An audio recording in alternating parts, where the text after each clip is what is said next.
Stoikisme, sebuah aliran filsafat yang berkembang sejak zaman Yunani kuno, seringkali dianggap sebagai ajaran yang mengedepankan ketenangan batin, penerimaan terhadap takdir, dan pengendalian emosi.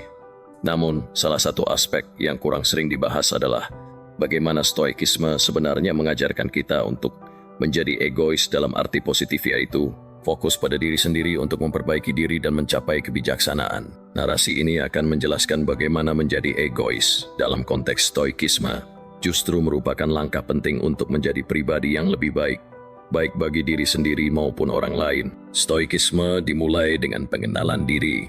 Marcus Aurelius, seorang kaisar Romawi sekaligus filsuf Stoik, dalam bukunya Meditations, sering menekankan pentingnya memahami diri sendiri. Ia menulis, "Kenalilah dirimu sendiri, karena dengan begitu kamu akan mengenal alam semesta dan para dewa."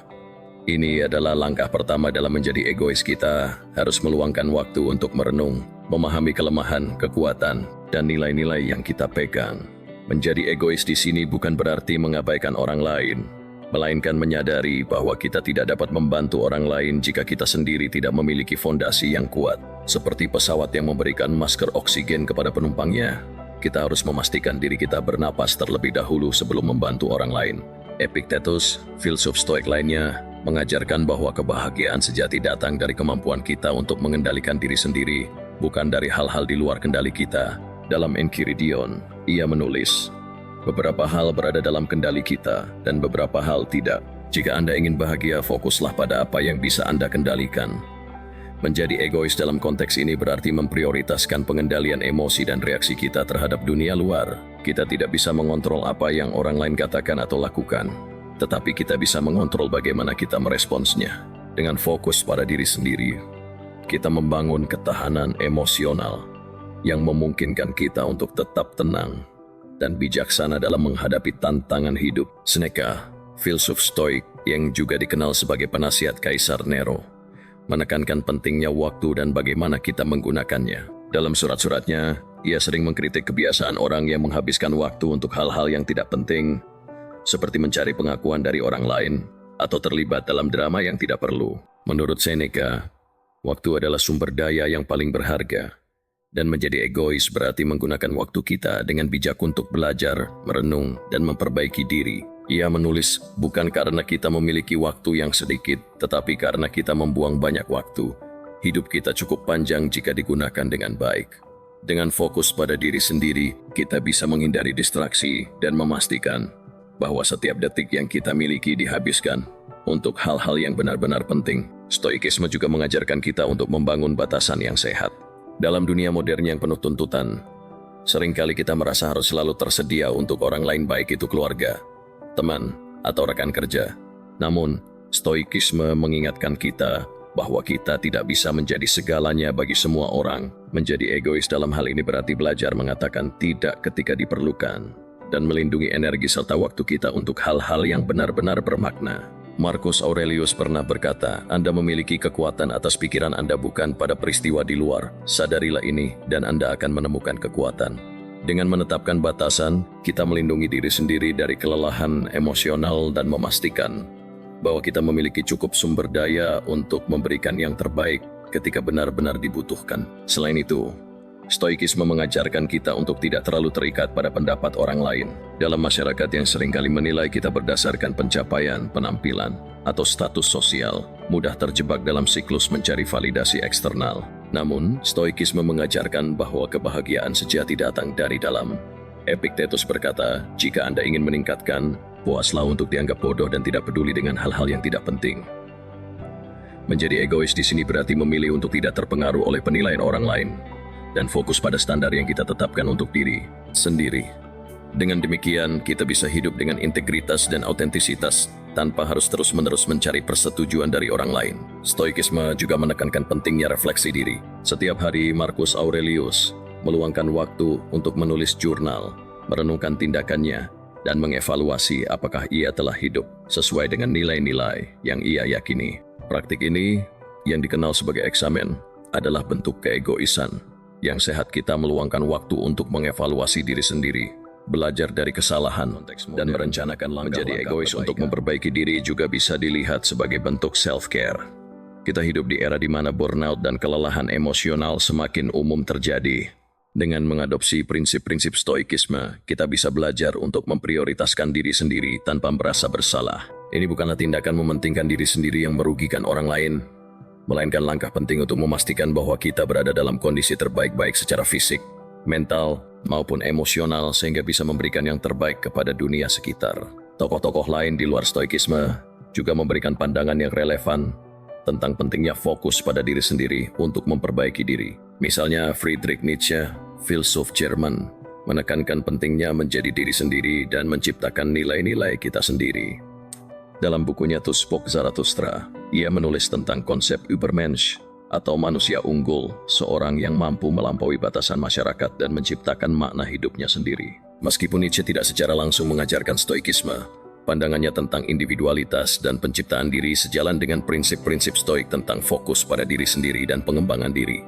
Dalam konteks psikologi modern, konsep keegoisan sehat juga ditemukan dalam teori psikologi humanistik Carl Rogers. Rogers percaya bahwa setiap individu memiliki kecenderungan alami untuk tumbuh dan berkembang, asalkan mereka diberikan lingkungan yang mendukung. Menurutnya, self-actualization, aktualisasi diri adalah proses di mana seseorang menjadi versi terbaik dari dirinya sendiri.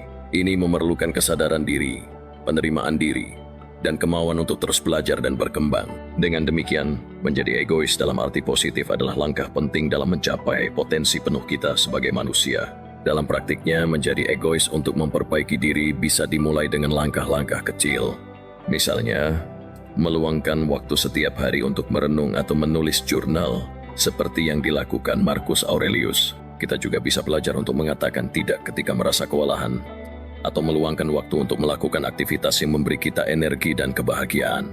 Selain itu, penting untuk terus belajar dan mengembangkan diri baik melalui membaca, mengikuti kursus, atau sekadar berbicara dengan orang-orang yang menginspirasi kita. Dengan mengadopsi prinsip-prinsip stoikisme dan menggabungkannya dengan wawasan dari tokoh-tokoh lain, kita bisa belajar bahwa menjadi egois bukanlah sesuatu yang harus dihindari. Sebaliknya, itu adalah langkah penting dalam perjalanan kita untuk menjadi pribadi yang lebih baik, lebih bijaksana, dan lebih mampu berkontribusi kepada dunia sekitar. Seperti yang dikatakan Seneca, perbaiki dirimu sendiri dan Anda akan memperbaiki dunia.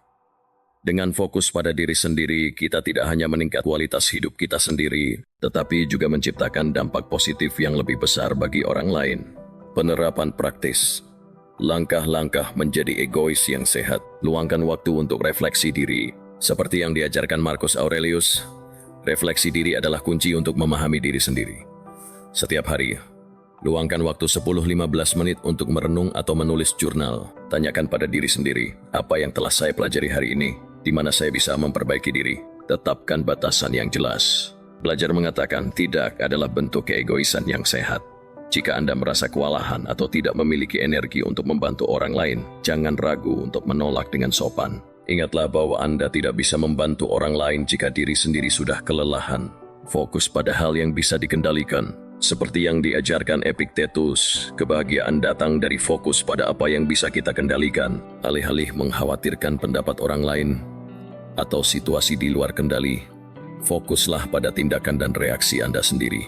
Investasikan waktu untuk pengembangan diri, baca buku, ikuti kursus, atau pelajari keterampilan baru. Dengan terus berkembang, Anda tidak hanya meningkatkan kualitas hidup sendiri, tetapi juga menjadi lebih bermanfaat bagi orang lain. Jangan terlalu terikat pada penilaian orang lain. Hidup sesuai dengan nilai-nilai Anda sendiri, bukan berdasarkan harapan atau penilaian orang lain. Seperti kata Epictetus, jika Anda ingin meningkatkan, puaslah untuk dianggap bodoh. Dengan menerapkan prinsip-prinsip ini, kita bisa menjadi egois dalam arti yang positif, fokus pada diri sendiri untuk memperbaiki diri, sehingga kita bisa menjadi pribadi yang lebih kuat, bijaksana, dan penuh makna. Seperti yang diajarkan stoikisme, kebahagiaan sejati datang dari dalam.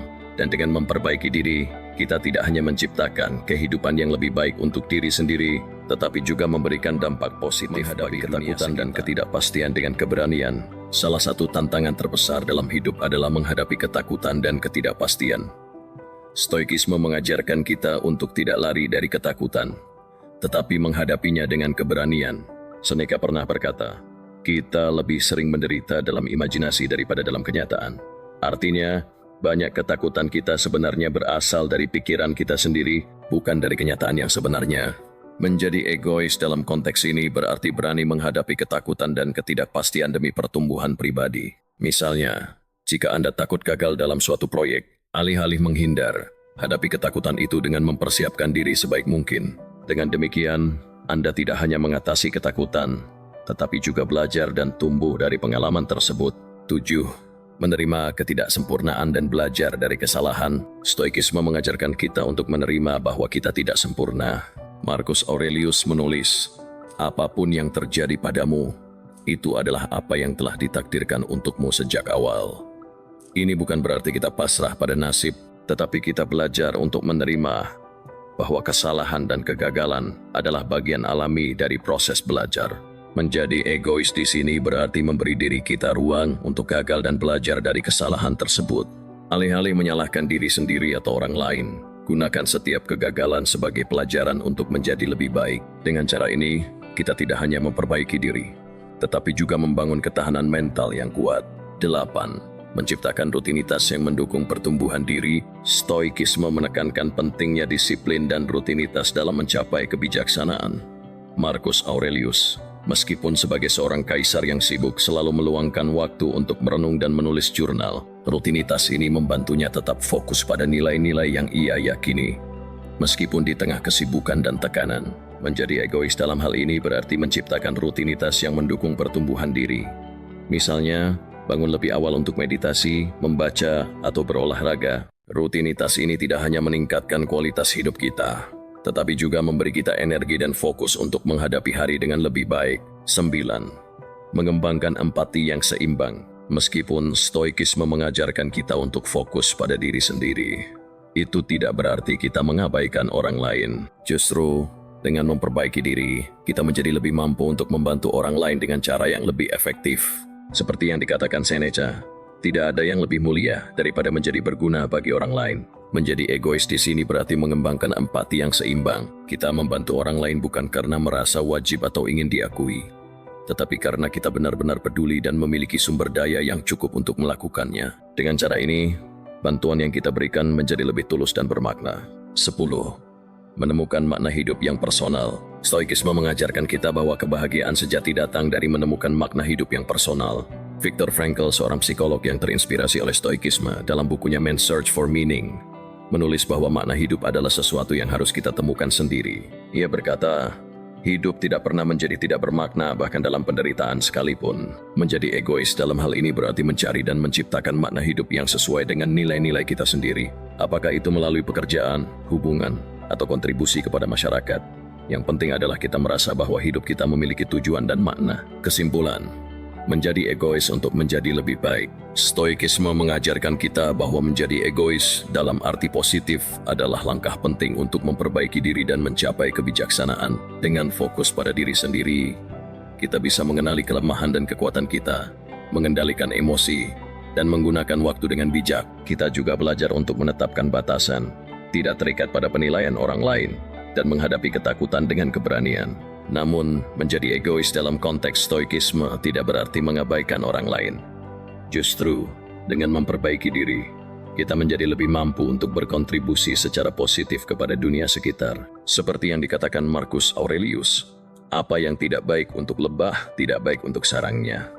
Dengan menjadi versi terbaik dari diri sendiri, kita tidak hanya meningkatkan kualitas hidup kita, tetapi juga menciptakan dampak positif yang lebih besar bagi orang lain. Jadi, mari kita menjadi egois dalam arti yang sehat, fokus pada diri sendiri untuk memperbaiki diri, sehingga kita bisa hidup dengan lebih bijaksana, penuh makna, dan bermanfaat bagi dunia sekitar.